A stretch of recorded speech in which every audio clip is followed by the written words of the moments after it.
My parents treated my inherited house as a family asset and planned to sell it to buy an apartment for my sister. So I got it sold myself and quietly moved away. When they tried to break in, they were arrested. At 35 years old, I never expected my own parents would try to steal from me. The country house my grandmother left me was my sanctuary, my weekend escape, and the only place that truly felt like home. When I overheard my parents planning to sell it for my pregnant sister Cassandra, something broke inside me. I made a decision that day that would change our family forever. Let me tell you what happened. Growing up, my grandmother Eliza was my rock. While my parents were busy fawning over my younger sister Cassandra, Grandma Eliza showed me what true unconditional love felt like. Every summer from ages 8 through 17, I would spend 3 months at her country farmhouse helping her tend to her vegetable garden, learning to bake her famous apple pies, and sitting on the wraparound porch as she told me stories about her youth.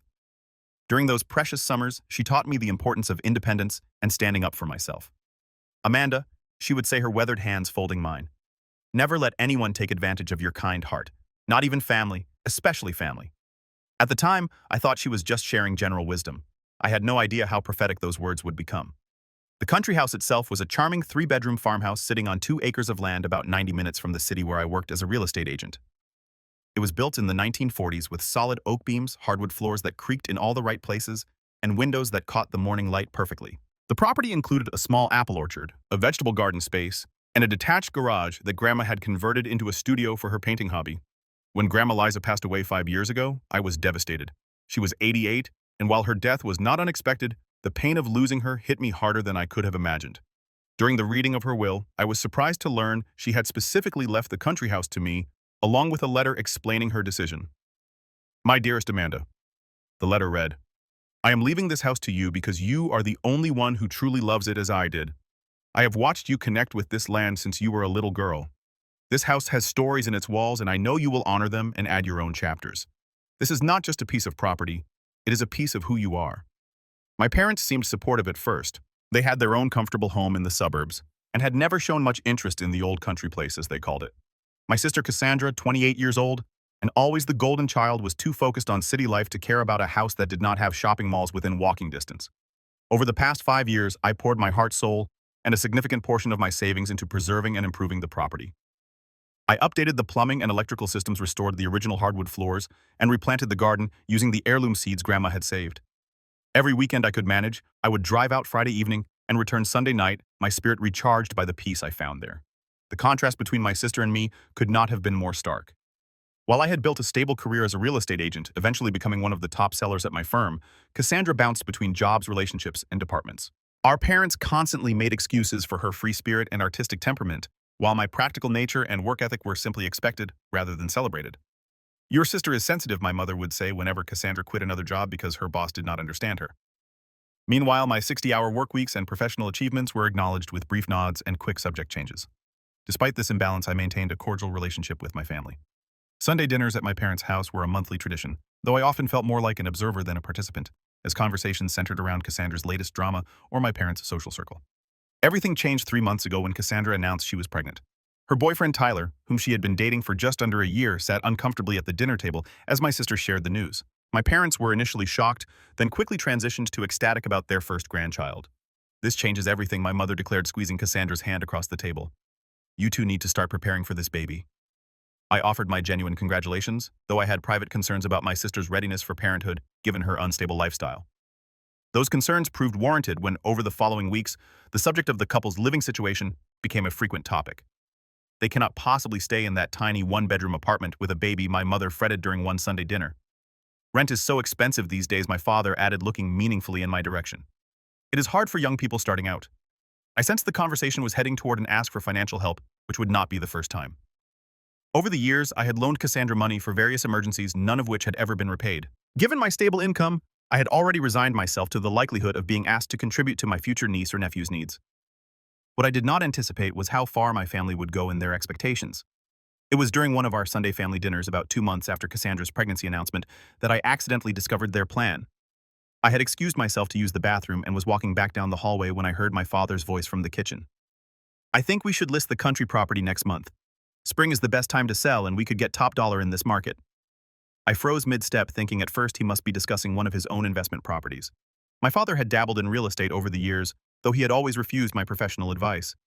Do you think Amanda will fight us on it? My mother responded. Her voice hushed but clear enough for me to hear. The mention of my name sent a chill through me. They could not possibly be talking about my house. I thought of the house that was legally mine, left to me in my grandmother's will, which I had been maintaining and improving with my own money for 5 years. She has to understand, my father continued. Cassandra is starting a family. She needs her own place, not some cramped apartment. Besides, Amanda does not even live there full time. It is just sitting empty most of the week. I felt my hands begin to shake as the reality of their conversation sank in.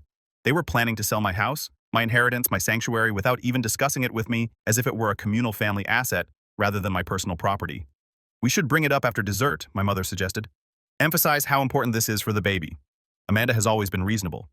By reasonable, I knew she meant compliant, the perfect daughter who never caused trouble, who went along with family decisions without protest. The reliable one who could be counted on to sacrifice for her sister, as I had been doing my entire life. I must have made some sound because the conversation abruptly stopped. Gathering myself, I walked into the kitchen with what I hoped was a neutral expression. Need any help with dessert, Mom? I asked, my voice surprisingly steady despite the storm brewing inside me. No, dear, just getting the coffee ready. Go sit down. We will be right there. I returned to the dining room where Cassandra was showing Tyler something on her phone, both laughing. My sister looked up at me with a smile that now seemed calculating rather than warm. Everything okay, sis? You look weird. Just tired from work, I replied, taking my seat. When my parents returned with coffee and my mother's apple pie, I waited for them to broach the subject. Part of me hoped I had misheard or misunderstood that they could not possibly be planning what I thought they were. My father cleared his throat after serving the pie. Amanda, we wanted to discuss something important with you. It is about your grandmother's house. My house, I corrected quietly. He blinked momentarily, thrown off script. Yes, well, technically, but we have been thinking about Cassandra's situation. My mother jumped in her voice, taking on the syrupy tone she used when trying to persuade someone. Your sister is going to have a baby, Amanda. They need space, a proper home to raise a child.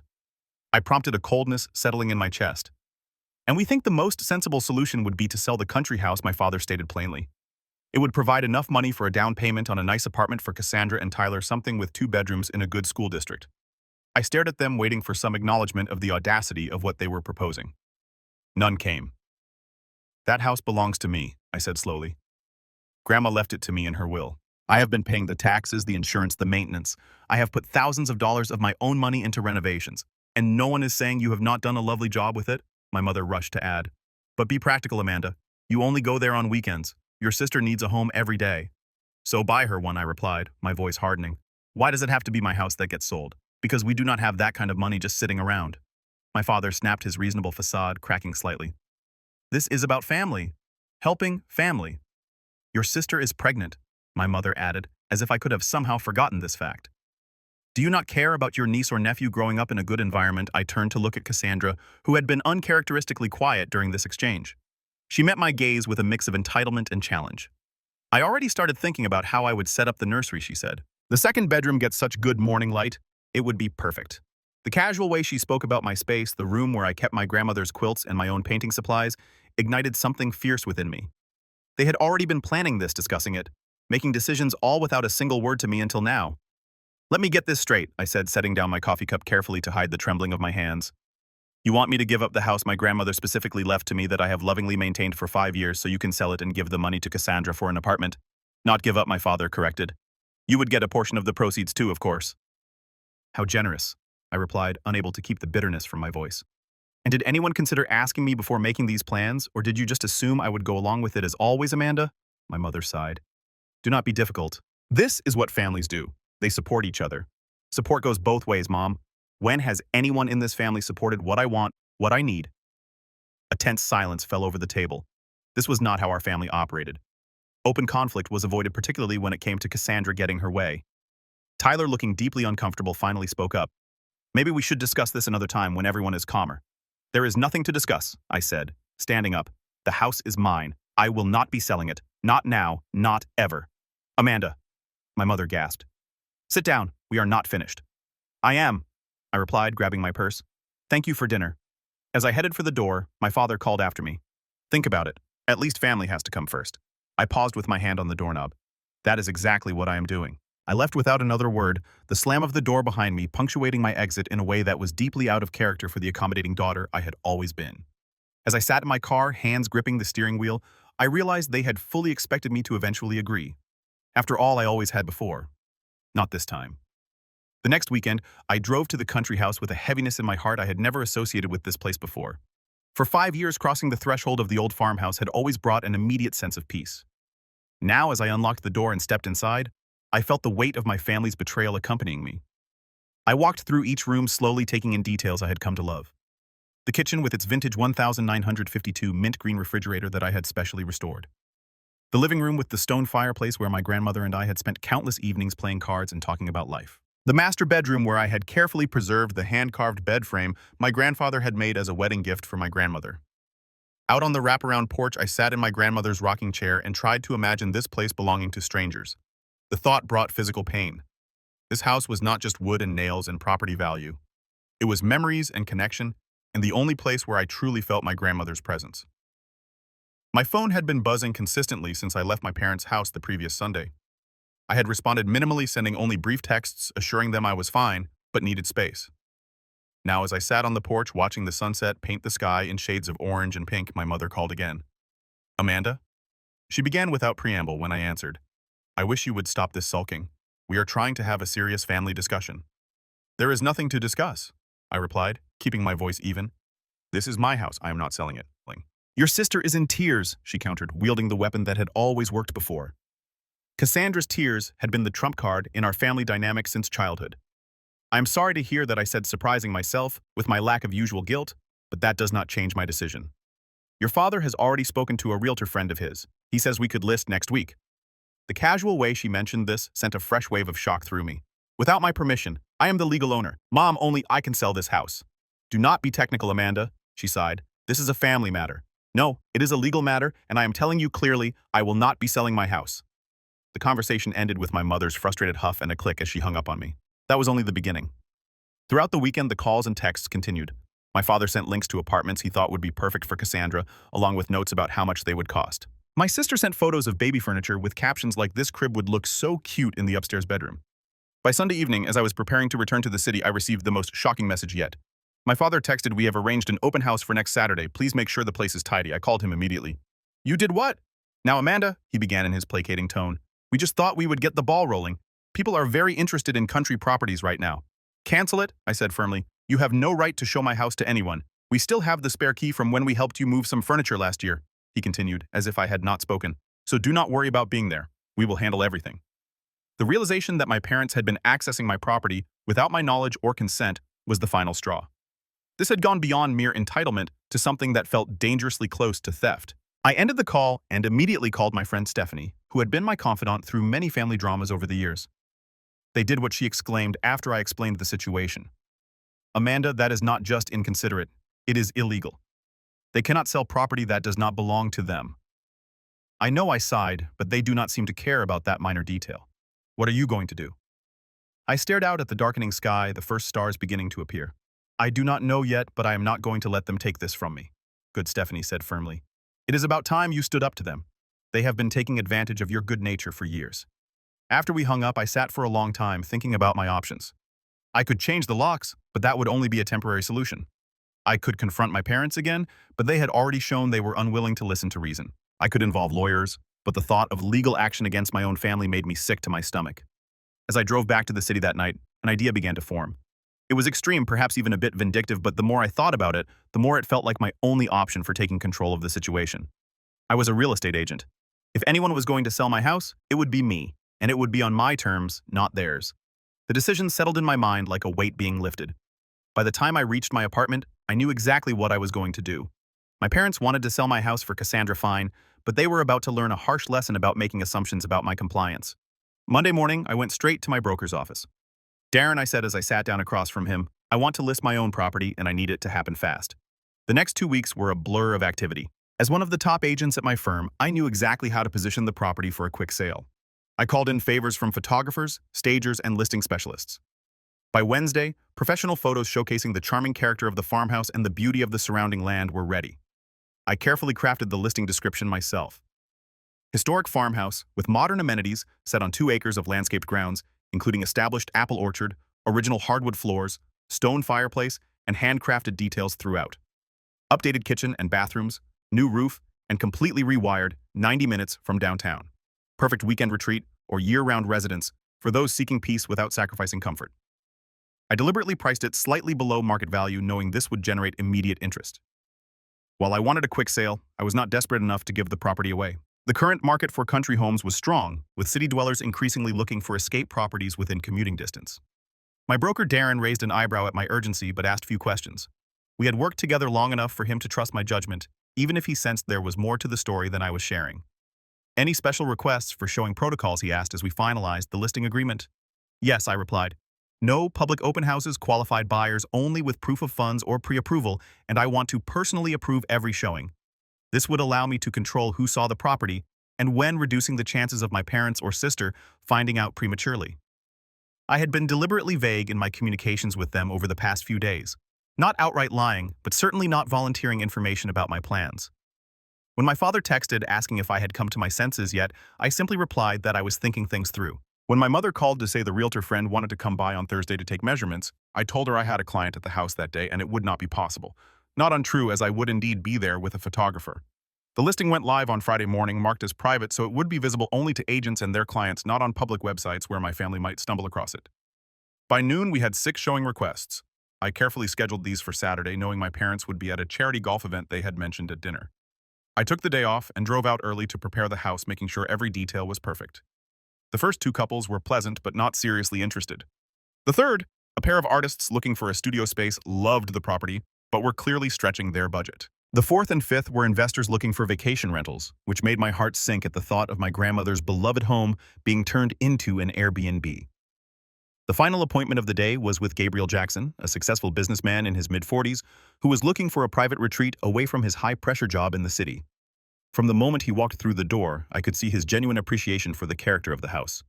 This craftsmanship, he said, running his hand along the oak banister of the staircase.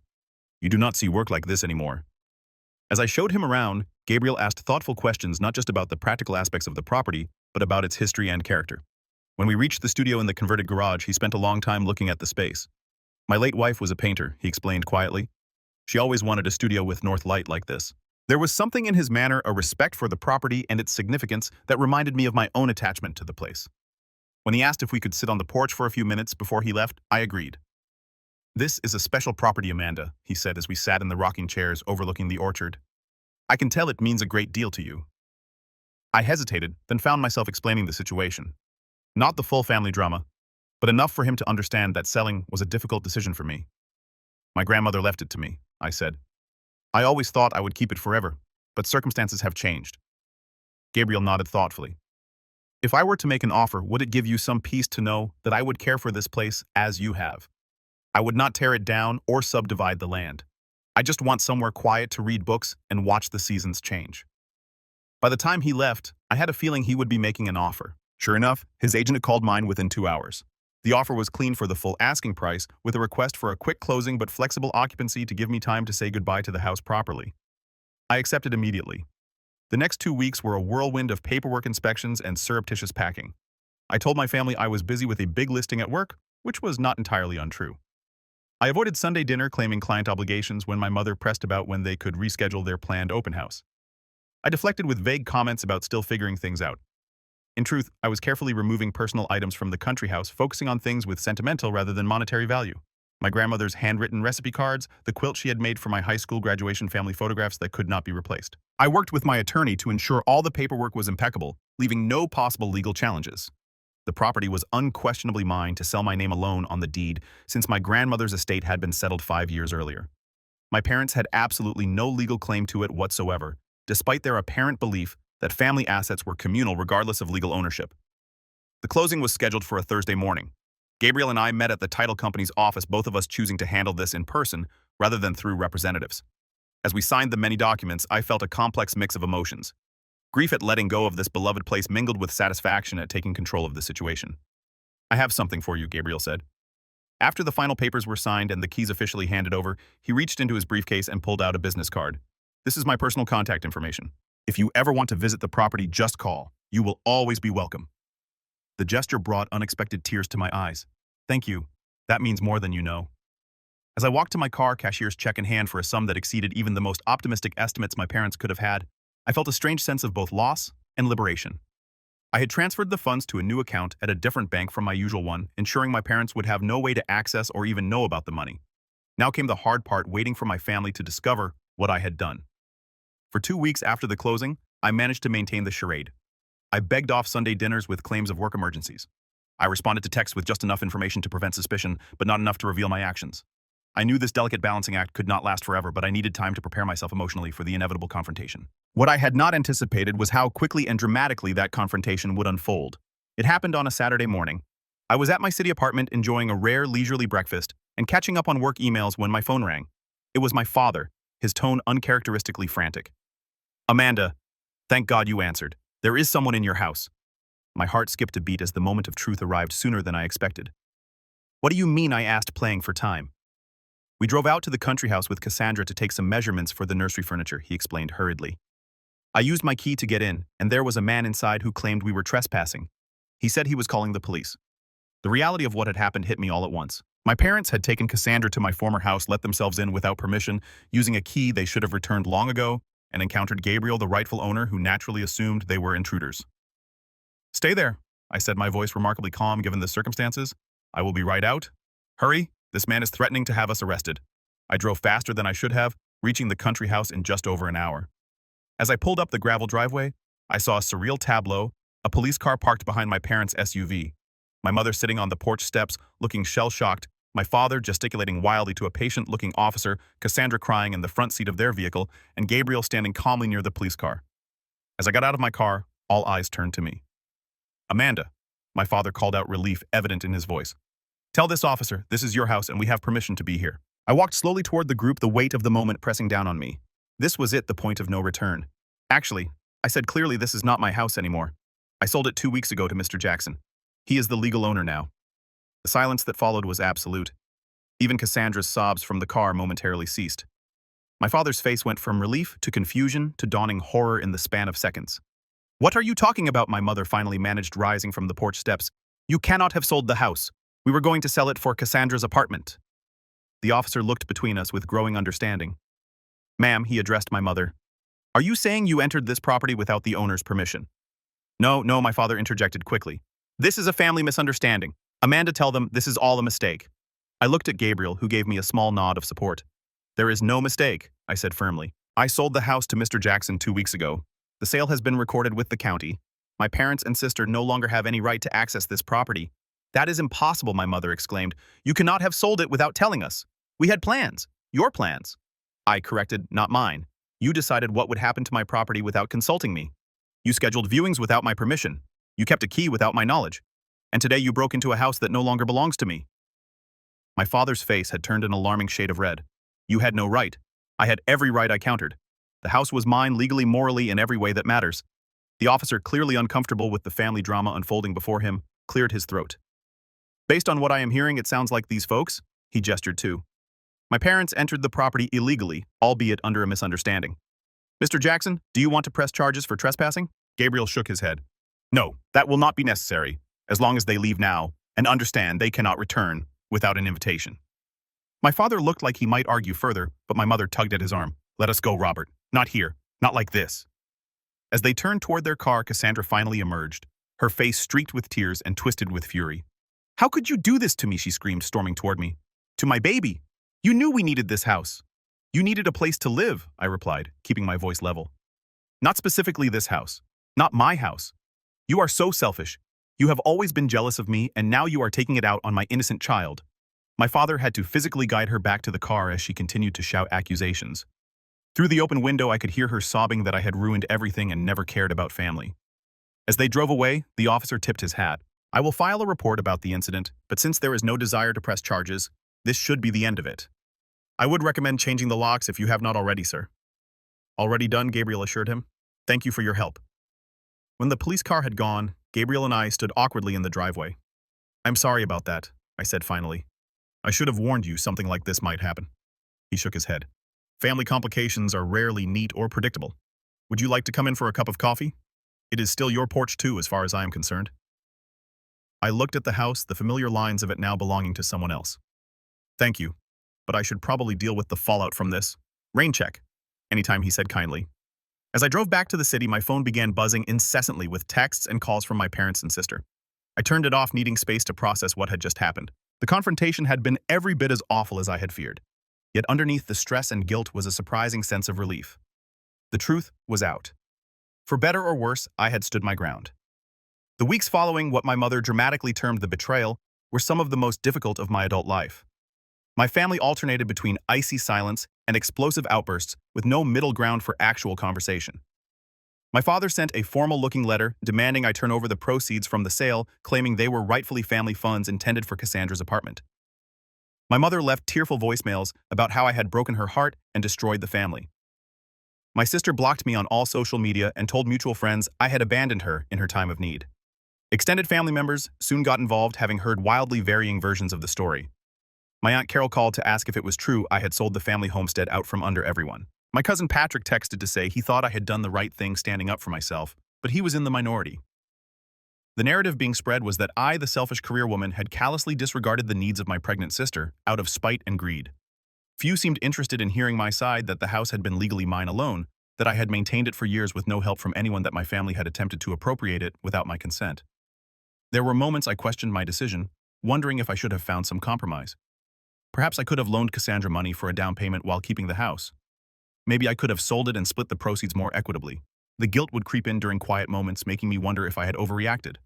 Then I would remember the entitlement in their voices as they discussed selling my property, as if I had no say in the matter. I would recall my sister's casual assumption that the bedroom where I kept my most precious possessions would become her baby's nursery. I would think of my grandmother's letter entrusting the house to me specifically because she knew I would honor its history and significance. About a month after the confrontation, I received an unexpected message from Tyler, Cassandra's boyfriend and the father of her baby. "Can we meet for coffee? Just you and me. There are some things you should know." Curious and a bit wary, I agreed to meet him at a cafe halfway between my office and his workplace. When he arrived, he looked tired and stressed, the impending responsibility of fatherhood clearly weighing on him.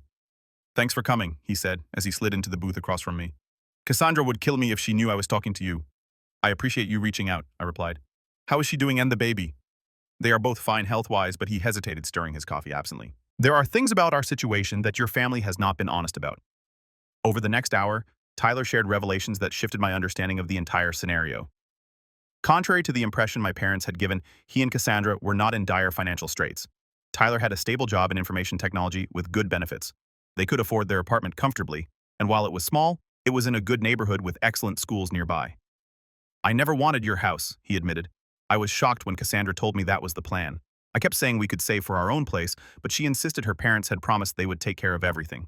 Moreover, Tyler revealed that he had been deeply uncomfortable with how I was being treated throughout the situation. The way they talked about you when you were not around, like you owed them this massive favor and were being difficult for not immediately agreeing, it did not sit right with me. Most surprisingly, Tyler confessed that he had been saving for a down payment on a modest condo for over a year. I wanted it to be a surprise for when the baby came, but now I do not know if that is what Cassandra even wants. She keeps talking about the house she lost as if it was already hers. This conversation prompted me to do some investigating of my own. Using my connections in real estate, I discovered my parents had refinanced their own home 6 months earlier, taking out considerable equity. They certainly had the means to help Cassandra with housing if they chose to, without involving my property at all. The pieces were falling into place. This had never been about Cassandra desperately needing housing. It had been about my parents wanting to appear generous and supportive without spending their own money. They had seen my inheritance as an easy solution, a family resource to be redistributed as they saw fit, rather than my personal property. When I brought this information to my friend Stephanie, she was unsurprised. "They have always treated you like the responsible one who should sacrifice for everyone else," she pointed out. "They probably never imagined you would stand up to them like this." The rift in my family deepened as weeks turned into months. Sunday dinners were a thing of the past. Holiday plans remained uncertain.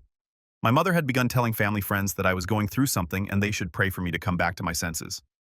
My father took a more direct approach, sending increasingly stern emails about my obligations and duty to family. When I did not respond as he wished, he attempted to involve mutual acquaintances as mediators, most of whom were wise enough to stay out of the conflict. Cassandra, now showing visibly in her pregnancy, weaponized her condition at every opportunity. Through mutual friends, I heard she was telling anyone who would listen that I was so jealous of her having a baby that I had sabotaged her chance at a proper family home. The most painful aspect was how little interest any of them showed in understanding my perspective. Not once did my parents acknowledge that perhaps they should have consulted me before making plans for my property. Not once did my sister express appreciation for the years I had spent maintaining the house they had all suddenly decided should be hers. It was as if my feelings, my autonomy, and my legal rights were simply inconvenient obstacles to their plans, rather than valid considerations deserving of respect. Yet as difficult as this period was, it was also strangely clarifying. For the first time, I was seeing my family dynamic with absolute clarity, unfiltered by the desire to keep peace at any cost. I was learning to set boundaries even when they brought conflict. I was discovering that I could withstand disapproval without crumbling. In quiet moments, I sometimes thought of my grandmother and wondered what she would make of all this. The more I reflected, the more I became convinced that her decision to leave the house specifically to me, rather than to the family, generally had been deliberate. Perhaps she had recognized tendencies in my parents that I had been too close to see clearly. Never let anyone take advantage of your kind heart, she had told me. Not even family, especially family. Now I understood exactly what she had meant. 6 months passed with minimal contact between me and my immediate family. I threw myself into work, set new sales records at my firm, and slowly adjusted to weekends without my countryside retreat. I maintained occasional text communication with Tyler, who provided brief updates about Cassandra's pregnancy and their preparations for the baby. During this time, I used a portion of the money from the house sale to make some sound investments, working with a financial advisor to create a diverse portfolio. I also found a small but charming condo closer to the city, with a balcony large enough for container gardening, a poor substitute for the orchard I had loved, but better than nothing. Occasionally, I would receive a text from Gabriel with a photo of the country house, a new flower blooming in the garden, or fresh snow on the roof. True to his word, he had preserved the character of the place while making it his own. These messages were bittersweet but ultimately comforting, knowing my grandmother's beloved home was in caring hands. My extended family began to reach out individually as the months went by. My Aunt Deborah, my mother's sister, invited me to lunch and actually listened to my version of events without judgment. My cousin Elizabeth included me in her wedding plans, despite my mother's apparent objection. Slowly, I was rebuilding connections on new terms based on mutual respect, rather than obligation. Then came the news that Cassandra had given birth to a healthy baby girl, Lily. The announcement came not from my sister or parents, but from Tyler, who sent a simple text with a photo of their daughter. Thought you would want to know you are an aunt. The tiny face in that image stirred something in me, a reminder that despite everything, this innocent child was my blood relation, my niece. Whatever conflicts existed between the adults in the family, they were not her fault. After careful consideration, I made a decision that felt right. I set up a college fund for Lily, using a portion of the proceeds from the house sale. I arranged it through a trust so that the money could only be used for educational expenses, not accessed by my sister or parents for other purposes. I sent Tyler the documentation and a small gift for the baby, a soft blanket similar to one my grandmother had made for me. His reply was immediate and grateful. This means a lot. Cassandra may not say it now, but someday she will appreciate what you have done. Whether that was true remained to be seen, but I had not done it for appreciation. I had done it because it aligned with my values and honored the legacy of generosity my grandmother had shown me. 2 weeks later, I received an unexpected call from my mother. Her voice sounded older, more subdued than I remembered. Tyler told us what you did for Lily, she said after an awkward greeting. That was thoughtful of you. She is my niece, I replied simply. I want what is best for her. A long pause followed. Your father and I have been doing some thinking, she finally continued. Perhaps we did not handle things as well as we could have with the house situation. It was not quite an apology, but from my mother it was unprecedented. I remained silent, waiting to hear more. We miss you at Sunday dinners, she added. Maybe you could come this weekend. Meet Lily. The invitation hung between us, weighted with unspoken complications. I would like to meet her, I said carefully. But Mom, I need to know that you understand why I did what I did. I cannot just pretend nothing happened. Another long pause. I cannot speak for your father or sister, she said finally, but I have come to see that we should have respected that the house was yours. We should have asked, not assumed. It was a small acknowledgement, but significant, coming from a woman who had never admitted fault in my memory. Thank you for saying that, I replied, my voice softening. It means a lot. That Sunday dinner was tense but civil. My father was stiffly polite, clearly uncomfortable but making an effort. Cassandra was cold at first, but softened somewhat when she saw how naturally I took to holding Lily. The baby was beautiful, with Cassandra's blue eyes and Tyler's dark hair and new life, untainted by adult conflicts. The college fund was very generous, my father said as we ate dessert, the first direct reference to the situation all evening. Cassandra tells me it will cover 4 years at a good school. I wanted to do something meaningful for Lily. I explained something that would make a difference in her future.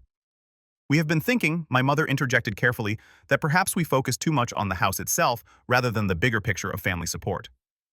Your father and I have decided to help Tyler and Cassandra with a down payment on a condo they found, one they can afford the monthly payments on themselves. This was new information and, judging by Cassandra's expression, a recent development. That sounds like a good solution, I replied. It is what we should have done from the beginning, my father admitted gruffly, the closest he would likely come to acknowledging his error. As the evening progressed, I found myself sharing a quiet moment with Cassandra on the porch while she rocked Lily to sleep. I was really angry at you, she said softly, not looking at me. I felt like you chose a house over me and my baby. That was never the choice. I replied. I felt like my autonomy, my right to make decisions about my own property, was being completely disregarded, like what I wanted did not matter. She was silent for a moment. I guess I never thought about it from your perspective. Mom and Dad always made it sound like the house was kind of a family asset, and since I needed it more than you. But that was never theirs to decide. I pointed out gently, just like I would never presume to make decisions about your life or property without consulting you. She nodded slowly, looking down at her sleeping daughter. Motherhood is making me think differently about a lot of things, about boundaries and respect. I want Lily to grow up knowing her opinions matter, that no one has the right to make decisions for her without her consent. That sounds like excellent parenting, I said, genuinely impressed by this glimpse of maturity from my sister. I cannot promise Mom and Dad will ever fully understand what they did wrong, she continued. They are pretty set in their ways, but I think I do now, and I am sorry, Amanda, not for wanting a good home for my baby, but for assuming I was entitled to yours. Her apology, far more direct than my mother's, brought unexpected tears to my eyes. Thank you for saying that. It means more than you know. In the months that followed, our family began a slow, sometimes awkward healing process. Sunday dinners resumed, though now they often took place at my new condo or at Tyler and Cassandra's apartment. My parents never fully acknowledged the extent of their overstepping, but they made efforts to show respect for my boundaries in other ways. I maintained my friendship with Gabriel, occasionally accepting his invitation to visit the country house. It was different now, seeing it as a guest rather than an owner, but there was healing in that too, a reminder that letting go did not have to mean losing everything. As Lily grew from newborn to infant to curious crawler, she became a bridge between previously fractured relationships. It was impossible to hold grudges while watching her discover the world with wide-eyed wonder. Through her, I found a new connection to my sister, a shared investment in the future that transcended past conflicts. My grandmother had been right all along. Family was important, vital even, but healthy family relationships required respect, boundaries, and the courage to stand firm when those boundaries were crossed. The house she had left me had ultimately taught me that lesson in unexpected ways. In the end, I did not regret selling the country house. What I had gained, painful though the process had been, was something more valuable, the knowledge that I could stand up for myself even against those I loved most, and emerge stronger on the other side. Family love, I had learned, should never require the sacrifice of your self-respect. True family support goes both ways, honoring each person's autonomy while offering genuine help. It took a crisis to teach us all that lesson, but some lessons are worth the difficult path to understanding.